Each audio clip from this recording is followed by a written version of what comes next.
bahwa ada 3 orang yang puasanya tidak diterima atau ditolak oleh Allah Subhanahu wa Ta'ala.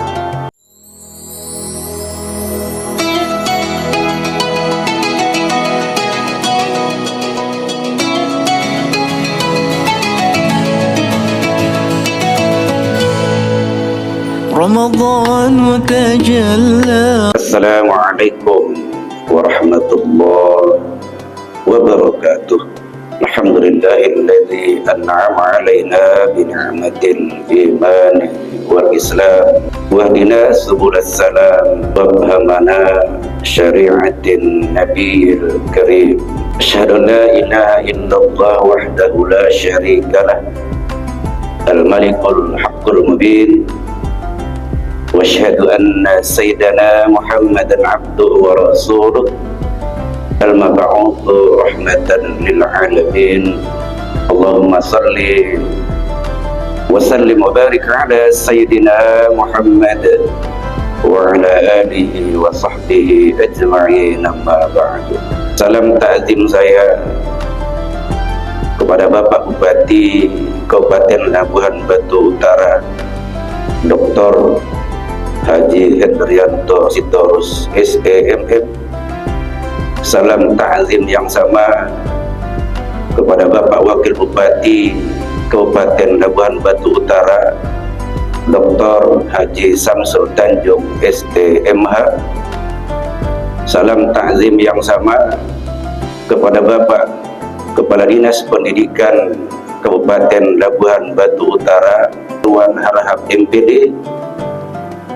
Salam ta'zim yang sama juga kepada Bapak Ketua Dewan Pendidikan Kabupaten Labuhan Batu Utara, Bapak Nurul Bakti Ajis SAG MA. Hadirin kaum muslimin wal muslimat dimanapun berada yang menyaksikan kajian Ramadan yang diadakan Dewan Pendidikan Kabupaten Labuhan Utara secara langsung. Mari kita bersyukur kepada Allah Rabbul Izzati wal Jalalah dengan ucapan Alhamdulillahirabbil alamin. Bersalawat kita kepada Nabi Muhammad sallallahu alaihi wasallam dengan lafaz Allahumma salli ala sayyidina Muhammad wa ala ali sayyidina Muhammad. Perjalanan panjang Ramadan yang telah kita lalui, kita dididik, kita digembleng untuk menjadi hamba Allah yang bersabar, yang bertakwa, dan merasa empati kepada sesama.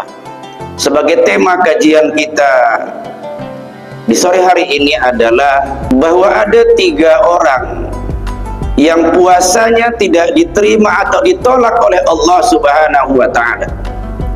Ada 3 permintaan malaikat Jibril yang dia doakan kepada Allah, dan 3-tiganya permintaan ini diaminkan oleh Nabi Muhammad sallallahu alaihi wasallam. Logikanya hadirin, yang mendoakan malaikat, yang mengaminkan Nabi yang mulia, apa iya doanya ini akan melenceng? Apa iya doanya ini tidak akan diijabah oleh Allah Subhanahu wa Ta'ala? Permintaan yang pertama Jibril adalah, ya Allah, hari ini di 1 Syawal aku bermohon kepadamu, jangan engkau terima puasa dan ibadah anak yang durhaka kepada orang tuanya. Belum tentu kita semua orang tua, dan pasti kita semua adalah anak. Orang tua kita, ayah yang pulang pergi pagi pulang sore berjuang panas demi menafkahi kita, ibunda kita yang melahirkan kita antara hidup dan mati, bersatu antara keringat darah. Sedikit saja anaknya mendapatkan berhasilan, sudah lupa kacang dari kulitnya. Maka pepatah bilang, kasih ibu sepanjang jalan, kasih anak sepanjang galah. Maka kita sebagai anak,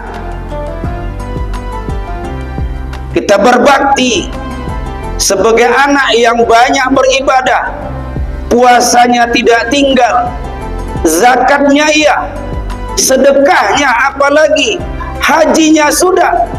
Tapi kalau kita durhaka kepada orang tua, maka malaikat Jibril di 1 Syawal dia doakan agar amal ibadah puasa kita tidak terima oleh Allah Subhanahu wa ta'ala. Kemudian permintaan yang kedua adalah, ya Allah, saya bermohon kepadamu, jangan engkau terima puasa dan ibadah istri yang durhaka kepada suami, bahwa suami adalah surga dan nerakanya istri.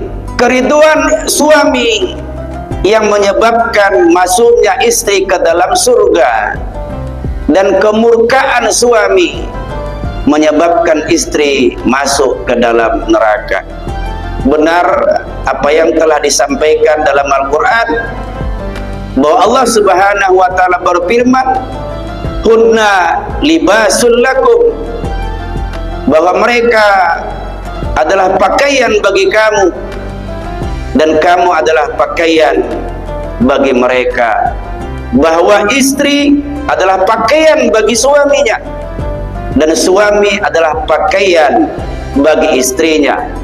Tentu pakaian adalah alat untuk menutup aurat.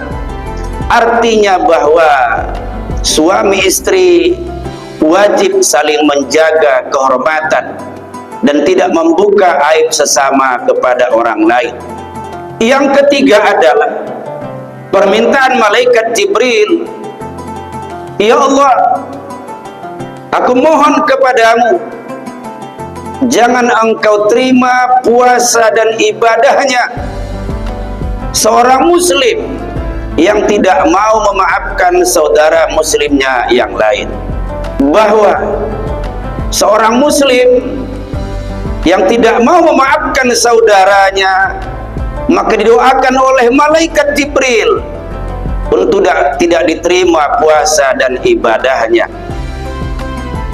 Meminta maaf adalah perbuatan yang sangat berat, tetapi memberi maaf adalah perbuatan yang sangat mulia. Oleh karena itu hadirin yang dirahmati Allah Subhanahu wa ta'ala, bahwa kita saling maaf dan memaafkan.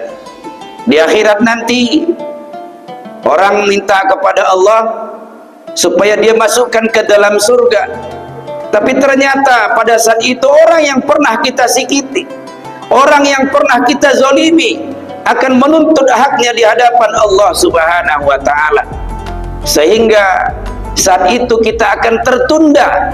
Orang yang kita sakiti datang kepada kita minta keadilan kepada Allah, maka pahala kita akan kita berikan kepada orang yang kita sakiti.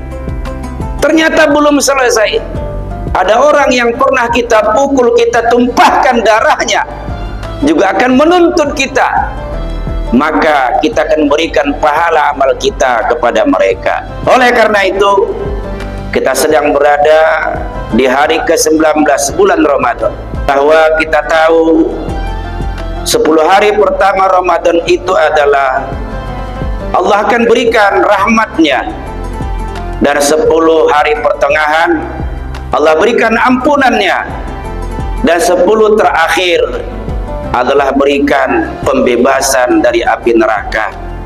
Pertanyaannya, sudahkah rahmat Allah itu kita dapatkan? Sudahkah ampunan Allah itu kita dapatkan? Atau apakah kita termasuk nanti orang yang akan dibebaskan Allah dari neraka, dimasukkan ke dalam surganya? Oleh karena itu, banyak waktu lagi yang harus kita gunakan dengan sebaik-baiknya, sehingga ibadah Ramadan kita tidak terbuang, tidak berlalu begitu saja, tetapi kita mendapatkan nilai pahala di sisi Allah. Banyak orang yang berharap, tetapi ternyata ada orang yang tidak akan diterima pahala puasanya, termasuk tadi adalah anak yang durhaka, Yang kedua adalah istri yang durhaka kepada suaminya. Dan yang ketiga adalah seorang muslim yang tidak memaafkan saudaranya muslim yang lain. Hadirin yang dirahmati Allah Subhanahu wa ta'ala, dan mudah-mudahan kita tidak termasuk 3 golongan yang puasanya tidak diterima oleh Allah Subhanahu wa ta'ala. Nanti di Idul Fitri kita yang merasa durhaka kepada orang tua, yang pertama kali kita lakukan adalah mohon ridhonya orang tua. Yang kedua adalah orang yang istri yang durhaka kepada suaminya. Nanti di hari raya Idul Fitri segeralah memohon ridho suaminya. Dan orang yang tidak memaafkan saudaranya sesama muslim, nanti di Idul Fitri salinglah memaafkan, sehingga ibadah puasa kita tidak tertolak dan diterima oleh Allah Subhanahu wa ta'ala. Hadirin, barangkali ini saja kajian Ramadan kita yang singkat ini. Mudah-mudahan kajian yang singkat ini menambah sedikit khazanah keilmuan kita tentang 3 golongan yang ibadah puasanya ditolak oleh Allah Subhanahu wa ta'ala. Terima kasih atas segala pendengaran. Mohon maaf atas segala kesalahan. Wallahul muwaffiq ila aqwamit thoriq. Assalamualaikum warahmatullahi wabarakatuh.